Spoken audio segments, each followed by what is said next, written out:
So this guy got amnesia and forgot who he was for 14 years. Now the guy's name is Jim, and Jim is 50 years old. He's a mailman living in New York State. But see, Jim has a problem. He's kind of clumsy. I mean, he's always falling and busting his ass. Like, bro really needs instructions on walking. And one day in 1971, it all starts to catch up to him. Because he's at home and it's a normal day and he goes to take the garbage out and he slips down the icy steps and boom, he hits his head on the pavement.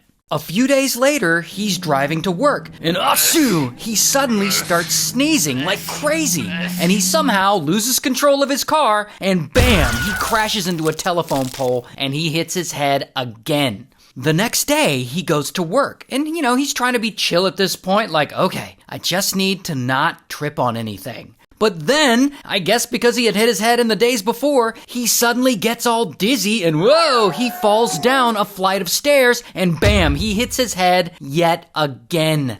And luckily, for the next 10 days, Jim manages not to get into any accidents, which at this point is like quite an achievement. But then he's out driving and he loses control of his car again and kaboom, he crashes his car again and pow, he hits his head.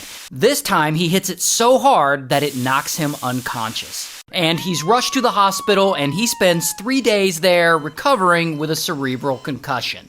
And if that isn't bad enough, a few weeks later, he has his worst day yet. And this day changes his whole life. So it seems like a normal day, and he borrows his friend's station wagon. Probably because he just wrecked his other car twice. But he borrows the station wagon because he's got to drive and pick someone up from the airport. So he takes it out, and while he's driving, his wallet falls out of his pocket and into the floorboard. A few hours later, he returns the car to his friend, not realizing his wallet had fallen out. And his friend offers him a ride home, and Jim's like, nah, bro, I'll walk, because it's only like 15 minutes away. Then, on his walk home, he starts getting this terrible headache. And this one's really bad, like worse than he's ever had. It's so bad, he's not sure if he can make it home or not. Now, let's pause this story for a second. We'll get back to Jim. But first, we gotta talk about this woman, Anne. Anne is Jim's wife. Anne is also waiting on Jim to get home from borrowing that friend's station wagon. And so she's sitting there in her house, chilling, and she waits, and she waits, and she waits, but there's no sign of Jim. And around 2 a.m., she's still sitting there waiting. And he's still not home. And remember, this walk should have taken 15 minutes at most. And so Anne calls the police, and she officially reports him missing. Within the next day, everyone is looking for Jim. The police put out an APB looking for him. They start reaching out to his friends and relatives to see if anyone's seen him. They're checking bodies in the local morgue to see if he's one of them. But so far, they don't find anything. And poor Anne, she doesn't know what to do. I mean, her longtime husband just suddenly vanished one night walking home. I mean, was he kidnapped? Was he unalived? No one knows. And so several years pass, and still no one has heard anything, and there are no leads. And poor Anne now spends her time just living alone, hoping her husband will come home one day. And she takes odd jobs around town to try and pay the bills, and she works nights and weekends just to keep busy so that she doesn't have to think about Jim. And she doesn't move to a new place or anything. She keeps their phone number listed under his name, just in case anyone finds him and decides to call. And eventually, sadly, she officially has Jim declared dead, as there is no other explanation for where he might be. Until... Here's the thing about Jim. We know Jim is a klutz. We've seen him bust his skull several times in the same week. So here's what really happened to him on his walk home that night.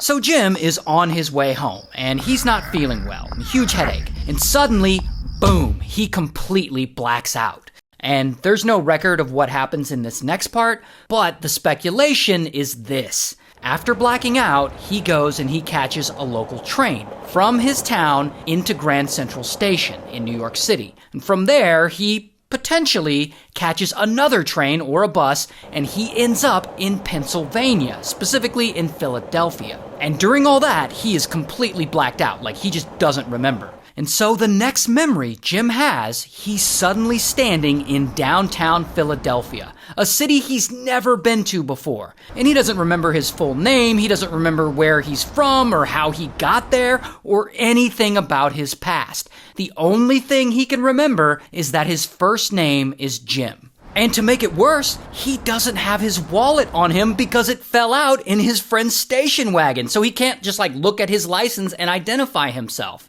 And so I guess he just doesn't think to go to the police or hospital, and he's just oh, I guess I'll just start a whole new life. And he goes to the local offices of the Social Security Administration, and he gets a Social Security card with a fake name he just gave himself. And normally you'd need a birth certificate to get a Social Security card, but it's the 70s, so I guess everyone's F it. So he gets a card and he uses that as his ID, and he's able to get a job at a local cafe. And from here, he starts to rebuild his life. He gets several more jobs after that, ending up as a cook at a diner. He joins a nearby church. He makes a whole new circle of friends. Every winter season, he grows out this big white beard and he volunteers as Santa Claus at some of the local orphanages. Bro is just trying to live a normal life, I guess. And 14 years go by since Jim went first missing, and he's 64 years old now, and he's still living this second life over in Philadelphia. And one night, it's Thanksgiving, and everything changes for him again. Because he's over at his friend's house visiting, and they're all watching TV, and they're watching some movie. And randomly, a mailman appears on the TV screen. And suddenly, boom, it hits Jim like a brick. He's like, hey, I think I used to be a mailman.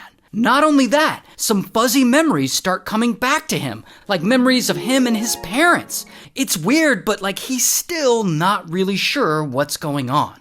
Now, despite the fact that Jim has this whole new life, I guess some things just never change. Because at his very core, he is still clumsy as fuck. And about a month later, Jim has another fall and pow, he hits his head. Then a day after that, Jim's at work and he falls and bam, hits his head yet again.